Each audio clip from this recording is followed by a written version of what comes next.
નમસ્કાર, voice India ટીવીમાં આપનું સ્વાગત છે। હું છું રશ્મિ રાણા। એક નજર આજના સમાચારો પર। 8 ઓગસ્ટ 2024ના રોજ મૈદરપુરા પોલીસ સ્ટેશન ખાતે એક નોકર ચોરીનો ગુનો દાખલ થયેલ છે, જેની અંદર 65 લાખ રૂપિયાનો મુદ્દામાલમાં હીરા ગયેલા હતા। આ ગુનો દાખલ થયા બાદ મૈદરપુરા પોલીસે તપાસ કરતા મુખ્ય આરોપીની ધરપકડ કરવામાં આવેલી હતી અને મુખ્ય આરોપીના ઇન્ટ્રોગેશનમાં જાણવા મળેલ હતું કે જે ચોરીનો મુદ્દામાલ છે એમણે એક દિલીપ કરીને એક વ્યક્તિને એણે આપેલો છે, જેના આધારે પોલીસે આરોપી દિલીપને પણ અટક કરી અને પોલીસ કસ્ટડી રિમાન્ડ મેળવેલા હતા। આ પોલીસ કસ્ટડી રિમાન્ડ 23મી ઓગસ્ટ સુધીના પોલીસને મળેલા છે, મતલબ કે હાલમાં આરોપી જે છે એ પોલીસ કસ્ટડી રિમાન્ડ પર જ છે।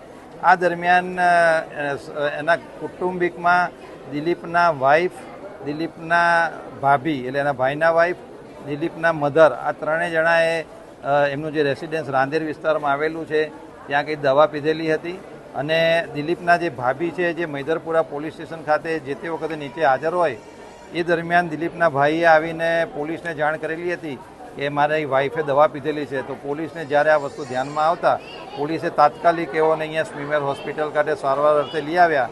અહીંયા આવ્યા પછી પોલીસને ધ્યાનમાં આવેલું હતું કે એમના ઘરે એના દિલીપના વાઈફ અને મધરે પણ દવા પીધેલી છે, તો એ લોકોને પણ સ્મીમેર હોસ્પિટલે અહીંયા સારવાર માટે લઈને આવવામાં આવેલા છે અને એમની અત્યારે સારવાર ચાલુ છે।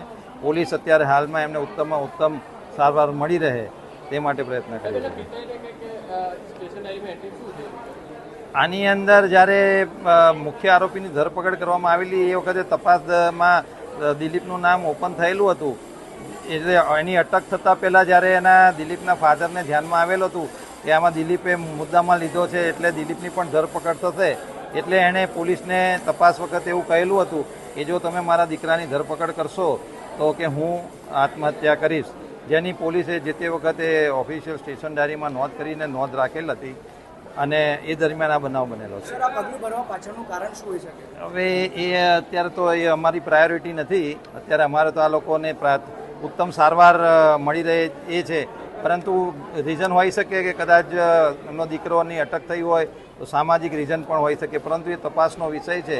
અત્યારે અમારા માટે પોલીસ માટે મોટી પ્રાયોરિટી એ છે કે તમામ લોકોને સારામાં સારી સારવાર મળી રહે। આભાર।